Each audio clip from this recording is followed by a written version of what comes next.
Hey, this is Ryan Fowler joining us here on Radio Row at SEC Media Days, the head football coach at the University of Alabama, Nick Saban. Coach, you were in your 10th year at Alabama. College football has changed a lot in the past decade. How much have you had to change your approach of how you do things in the past 10 years? Oh, I think we, are constantly changing. I think being flexible is an important part of being successful, and I think the no-huddle offense, the RPOs, the run-pass options that people run offensively have changed the game dramatically. I think how you manage players has changed over time relative to our society, and but all these things are what makes this a very challenging, interesting profession that we love being a part of. Coach, we've been told by the director of the NCAA officiating, we've also been told by Steve Shaw that they're going to put a heavy emphasis on ineligible linemen downfield this year. How much will that affect the game from a defensive perspective? Well, I think they tried to do that last year after our Ole Miss game because some of the plays, weren't called that had an impact on the game, and I think that's the right way to do it. I think the rule that we have, 3.5 yards downfield, when you block a player in the second level and throw a pass, that's not what football was intended to be. When I say second level, I'm talking about a linebacker or a defensive back that's lined up in the box. So in the NFL, the rule is 1.5 yards downfield. So if we're going to have the 3.5 yard rule, we need to enforce it. I think it's a difficult thing to enforce when a team runs a running play and the offensive line doesn't even know that it may be a pass and the quarterback raises up and throws the ball.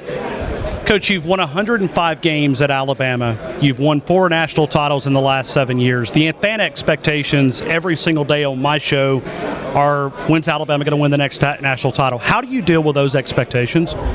Well, we wouldn't want to be a coach at some place that didn't have high expectations for what they wanted to accomplish and weren't committed to those kind of high standards. But, at the same time, we can't let those kind of standards and expectations affect our players in terms of what they do day to day to try to be the best that they can be and play the best that they can play. And that's what we focus on because we think that's what will give us the best chance to be successful and win the most games.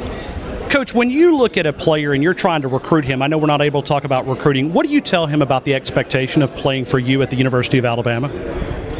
Well, I always tell a player that we're going to do everything we can to help you be more successful in life because you're involved in the program in terms of personal development, character, attitude, thoughts, habits, priorities to make good choices and decisions, developing a career off the field by graduating from school, which means you're going to do the right things academically, and to reach your full potential as a football player so that you have the best opportunity to develop a career as a football player. So those are the 3 things that everybody in our organizations are geared up to try to help our players create value for themselves so that they can be more successful in the future. When you retire from the game 15 years from now, sorry, I just put a number on you there, but when you retire, how would you like to be remembered?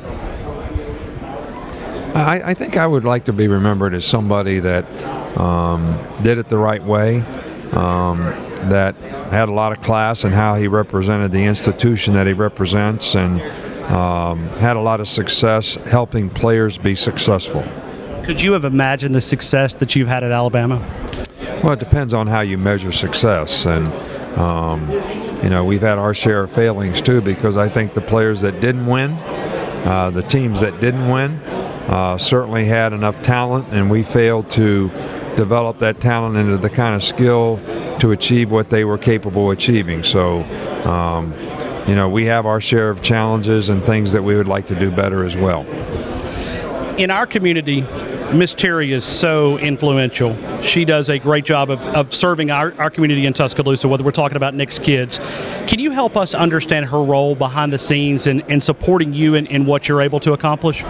Well, Terry has been very, very helpful and supportive and has always helped me be better in terms of, just the advice and things that she's been able to help me with. But I think the kind of person that she is, the compassion that she has for other people, what she wants to do to help people in the community, how she supports the university in every way that she can.